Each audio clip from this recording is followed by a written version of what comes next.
Hi there, my name is April Whitty and I am delighted to be back reading my absolute favourite Anne book. Anne's House of Dreams has been my absolute favourite book since I was a young teenager, I suppose, and I am very excited to be given the opportunity to read you a chapter from my own personal Anne book. This one was bought again if you listened to my previous reading last year from the Anne of the Island novel. My husband had found me several old copies of the Anne books, and this is one of the old copies that he found in a bookstore in Albury, Australia. And this one was published in 1933, and it has a beautiful drawing of what I suppose they would have perceived Anne to look like, which makes this book very extra special to me. I am going to be reading to you Chapter 7, The Schoolmaster's Bride. So I hope I'll be able to do this justice to you all this evening. Let's go. Chapter 7, The Schoolmaster's Bride.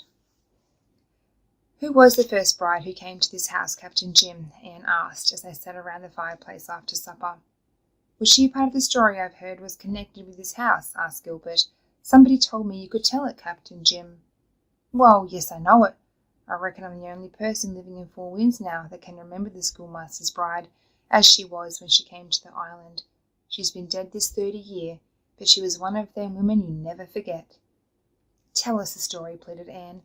I want to find out all about the women who have lived in this house before me. Well, there's just been 3. Elizabeth Russell, and Mrs. Ned Russell, and the Schoolmaster's bride. Elizabeth Russell was a nice, clever little critter, and Mrs. Ned was a nice woman too, but they weren't ever like the Schoolmaster's bride. The Schoolmaster's name was John Selwyn. He came out from the old country to teach school at the Glen when I was a boy of 16. He wasn't much like the usual run of derelicts who used to come out to PEI to teach school in them days. Most of them were clever, drunken critters who taught the children the 3 R's when they were sober, and lambasted them when they wasn't. But John Selwyn was a fine, handsome young fellow. He boarded at my father's, and he and me were cronies, though he was 10 years older than me. We read and walked and talked a heap together. He knew about all the poetry that was ever written, I reckon, and he used to quote it to me along shore in the evenings. Dad thought it an awful waste of time, but he sort of endured it, hoping it'd put me off the notion of going to sea. Well, nothing could do that. Mother came of a race of sea-going folk, and it was born in me. But I loved to hear John read and recite. It's almost 60 years ago, but I could repeat yards of poetry I learned from him. Nearly 60 years. Captain Jim was silent for a space, gazing into the glowing fire in a quest of the bygones. Then, with a sigh, he resumed his story. I remember one spring evening I met him on the sandhills. He looked sort of uplifted, just like you did, Dr. Blythe, when you brought Mistress Blythe in tonight. I thought of him the minute I seen you, and he told me that he had a sweetheart back home, and that she was coming after him. I wasn't more than half pleased, orny young lump of selfishness that I was. I thought he couldn't be as much my friend after she came, but I'd enough decency not to let him see it. He told me all about her. Her name was Persis Lee, and she would have come out with him if it hadn't been for her old uncle. He was sick, and he'd looked after her when her parents died, and she wouldn't leave him. And now he was dead, and she was coming out to marry John Selwyn. 'Twasn't no easy journey for a woman in them days. There weren't no steamers, you must recollect. When do you expect her, says I. She sails on the Royal William, the 20th of June, says he, and so she should be here by mid-July. I must set Carpenter Johnson to build me a home for her. Her letter come today. I know before I opened it that it had good news for me. I saw her a few nights ago. I didn't understand him. And then he explained, though I didn't understand that much better. He said he had a gift, or a curse. Them was his words, Mistress Blythe, a gift or a curse. He didn't know which it was. He said a great-great-grandmother of his had had it, and they burned her for a witch on account of it. He said queer spells, trances, I think was the name he gave him, come over him now and then. Are there such things, Doctor? There are people who are certainly subject to trances, answered Gilbert. The matter is more in the line of psychical research than medical. What were the trances of this John Selwyn like? Like dreams, said the old doctor sceptically. He said he could see things in them, said Captain Jim slowly. Mind you, I'm telling you just what he said. Sorry. Things that were happening, things that were going to happen. He said they were sometimes a comfort to him and sometimes a horror. 4 nights before this he'd been in one. Went into it while he was sitting looking at the fire, and he saw an old room he knew well in England, and Percy Lee in it, holding out her hands to him and looking glad and happy, so he knew he was going to hear good news of her. A dream, scoffed the old doctor. Likely, conceded Captain Jim. That's what I said to him at the time. It was vast more comfortable to think so. I didn't like the idea of him seeing things like that. It was real uncanny. No, says he, I didn't dream it. We won't talk of this again. You won't be so much my friend if you think much about it. I told him nothing could make me any less his friend, but he just shook his head and says he, Lad, I know. I've lost friends before because of this. I don't blame them. There are times when I feel hardly friendly to myself because of it. Such a power has a bit of divinity in it, whether of a good or an evil divinity, who shall say? And we mortals all shrink from too close contact with God or devil. Them was his words. I remembered them as if it was yesterday, though I don't know just what he meant. What do you suppose he did mean, Doctor? I doubt if he knew what he meant himself, said Dr. Dave testily. I think I understand, whispered Anne. She was listening in her old attitude of clasped lips and shining eyes. Captain Jim treated himself with an admiring smile before he went on with his story. Well, pretty soon all the Glen and Four Winds people knew the schoolmaster's bride was coming, and they were all glad because they thought so much of him, and everybody took an interest in his new house, this house. He picked this site for it because you could see the harbour and hear the sea from it. He made the garden out there for his bride, but he didn't plant the Lombardis. Mrs. Ned Russell planted them. But there's a double row of rose bushes in the garden that the little girls who went to the Glen school set out there for the schoolmaster's bride. He said they were pink for her cheeks, and white for her brow, and red for her lips. He'd quoted poetry so much that he sort of got into the habit of talking it too, I reckon. Almost everybody sent him some little present to help out the furnishing of the house. When the Russells came into it, they were well-to-do, and furnished it real handsome, as you can see, but the first furniture that went into it was plain enough. This little house was rich in love, though. The women sent in quilts and tablecloths and towels, and one man made a chest for her, and another a table, and so on. Even blind old Aunt Margaret Boyd wove a little basket for her out of the sweet-scented sandhill grass. The schoolmaster's wife used it for years to keep her handkerchiefs in. Well, at last everything was ready, even to the logs in the big fireplace ready for lighting. 'Twasn't exactly this fireplace, though. 'Twas in the same place. Miss Elizabeth had this put in when she made the house over 15 years ago. It was a big, old-fashioned fireplace where you could have roasted an ox. Many's the time I've sat here and spun yarns, same's I'm doing tonight. Again there was a silence, while Captain Jim kept a passing tryst with visitants Anne and Gilbert could not see, the folks who had sat with him around that fireplace in the vanished years, with mirth and bridal joy shining in eyes long since closed, forever under churchyard sod or heaving leagues of sea. Here on olden nights children had tossed laughter lightly to and fro. Here on winter evenings friends had gathered. Dance and music and jest had been here. Here youths and maidens had dreamed. For Captain Jim, the little house was tenanted with shapes entreating remembrance. It was the 1st of July when the house was finished. The schoolmaster began to count the days then. We used to see him walking along the shore, and we'd say to each other, she'll soon be with him now. She was expected the middle of July, but she didn't come then. Nobody felt anxious. Vessels were often delayed for days and maybe weeks. The Royal William was a week overdue, and then 2, and then 3. And at last we began to feel frightened, and it got worse and worse. Finally I couldn't bear to look into John Selwyn's eyes. Do you know, Mistress Blythe? Captain Jim lowered his voice. I used to think they looked just like what his old great-great-grandmothers must have been when they were burning her to death. He never said much, but he taught school like a man in a dream, and then hurried to the shore. Many a night he walked there from dark to dawn. People said he was losing his mind. Everybody had given up hope. The Royal William was 8 weeks overdue.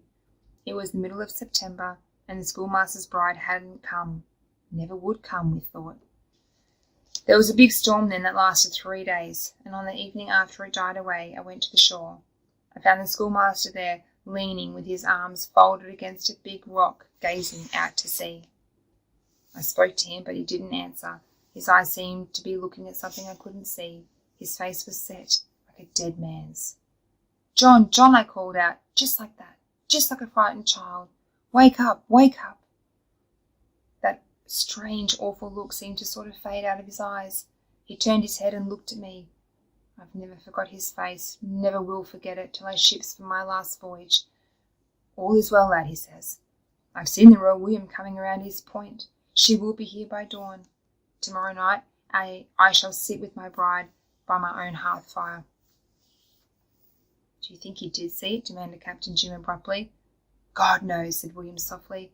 "Great love and great pain might compass we know not what marvels." "I am sure he did see it," said Anne earnestly. "Foldy roll," said Dr. Dave, but he spoke with less conviction than usual. "Because you know," said Captain Jim solemnly, "the Royal William came into Four Winds Harbour at daylight the next morning. Every soul in the glen and along the shore was at the old wharf to meet her. The schoolmaster had been watching there all night. How we cheered as she sailed up the channel." Captain Jim's eyes were shining. They were looking at the Four Winds Harbour of 60 years agone, with the battered old ships sailing through the sunrise splendour. "And Persis was on board?" asked Anne. "Yes, her and the captain's wife. They'd had an awful passage, storm after storm, and their provisions give out too. But there they were at last. When Persis stepped onto the old wharf, John Selwyn took her in his arms, and folks stopped cheering and begun to cry. I cried myself, though 'twas years, mind you, afore I admit it. Ain't it funny how ashamed boys are of tears?" "Was Persis beautiful?" asked Anne. "Well, I don't know that you'd call her beautiful exactly. I don't know," said Captain Jim slowly. "Somehow you never got so far along as to wonder if she was handsome or not. It just didn't matter. There was something so sweet and winsome about her that you had to love her, that was all. But she was pleasant to look at, big, clear hazel eyes and heaps of glossy brown hair and English skin. John and her were married at our house that night at early candle lighting. Everybody from far and near was there to see it, and we all brought them down here afterwards. Mr. Selwyn lighted the fire, and we went away and left them standing there, just as John had seen in that vision of his. A strange thing. But I've seen a terrible lot of strange things in my time." Captain Jim shook his head sagely. "It's a dear story," said Anne, feeling that for once she had got enough romance to satisfy her. "How long did they live here?" 15 years. I ran off to sea soon after they were married, like the young scalawag I was. But every time I come back from a voyage, I'd head for here, even before I went home, and tell Mr. Selwyn all about it. 15 happy years. They had a sort of talent for happiness, them two. Some folks are like that, if you've noticed. They couldn't be unhappy for long, no matter what happened. They quarrelled once or twice, for they were both high-spirited.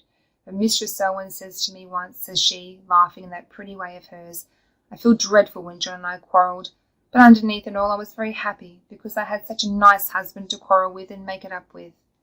Then they moved to Charlottetown, and Ned Russell bought this house and brought his bride here. They were a gay young pair, as I remember them. Miss Elizabeth Russell was Alec's sister. She came to live with them a year or so later, and she was a creature of mirth too. The walls of this house must be sort of soaked with laughing and good times. You're the third bride I've seen come here, Mrs. Blythe, and the handsomest. Captain Jim contrived to give his sunflower compliment the delicacy of a violet, and Anne wore it proudly. She was looking her best that night, with the bridal rose on her cheeks and the lovelight in her eyes. Even gruff old Dr. Dave gave her an approving glance, and told his wife as they drove home together that red-headed wife of the boys was something of a beauty. "I must be getting back to the light," announced Captain Jim. "I've enjoyed this evening, something tremendous." "You must come often to see us," said Anne. "I wonder if you'd give that invitation if you knew how likely I'll be to accept it," Captain Jim remarked whimsically. "Which is another way of saying you wonder if I mean it," smiled Anne. "I do, cross my heart, as we used to say at school." "Then I'll come.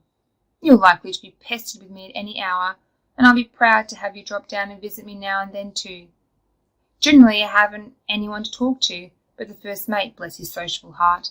He's a mighty good listener, and has forgot more than any McAllister of them all ever knew, but he isn't much of a conversationalist. You're young and I'm old, but our souls are about the same age, I reckon. We both belong to the race that knows Joseph, as Cornelia Bryant would say. The race that knows Joseph, puzzled Anne. Yes, Cornelia divides all the folks in the world into two kinds, the race that knows Joseph and the race that don't. If a person sort of sees eye to eye with you and has pretty much the same ideas about things and the same taste in jokes, why then he belongs to the race that knows Joseph. Oh, I understand, exclaimed Anne, light breaking in upon her. It's what I used to call and still call in quotation marks, kindred spirits. Just so, agreed Captain Jim. We're it, whatever it is. But you come in tonight, Mistress Blythe. I says to myself, says I, yes, she's of the race that knows Joseph, and mighty glad I was, for if it wasn't so, we couldn't have had any real satisfaction in each other's company. The race that knows Joseph is the salt of the earth, I reckon. The moon had just risen when Anne and Gilbert went to the door with their guests. Four Winds Harbour was beginning to be a thing of dream and glamour and enchantment, a spellbound haven where no tempest might ever raven. The Lombardis down the lane, tall and sombre as the priestly forms of some mystic band, were tipped with silver. Always liked Lombardis, said Captain Jim, waving a long arm at them. They're the trees of princesses.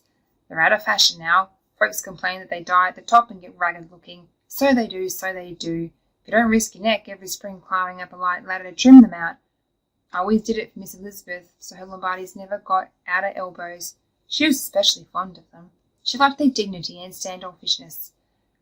They don't hobnob with every Tom, Dick and Harry. If it's Maples for company, Mistress Blythe, it's Lombardis for society. What a beautiful night, said Mrs. Dr. Davis. She climbed into the doctor's buggy. Most nights are beautiful, said Captain Jim. But I know that moonlight over Four Winds makes me sort of wonder what's left for heaven. The moon's a great friend of mine, Mrs. Blythe. I've loved her ever since I can remember. When I was a little chap of 8, I fell asleep in the garden one evening and wasn't missed. I woke up along in the night, and I was most scared to death. What shadows and queer noises there was. I doesn't move, just crouched there quaking, poor little mite. Seems if there wasn't anyone in the world but myself, and it was mighty big. And all at once I saw the moon looking down at me through the apple boughs, just like an old friend. I was comforted right off. Got up and walked to the house as brave as a lion, looking at her. Many's the night I've watched her from the deck of my vessel on seas far away from here. Why don't you folks tell me to take in the slack of my jaw and go home? The laughter of the good nights died away. Anne and Gilbert walked hand in hand around their garden. The brook that ran across the corner dimpled pellucidally in the shadows of the birches. The poppies along its banks were like shallow cups of moonlight. Flowers that had been planted by the hands of the schoolmaster's bride flung their sweetness on the shadowy air like the beauty and blessing of sacred yesterdays. Anne paused in the gloom to gather a spray. I love to smell flowers in the dark, she said. You get hold of their soul then. Oh, Gilbert, this little house is all I've dreamed it, and I'm so glad that we are not the first who have kept bridal tryst here.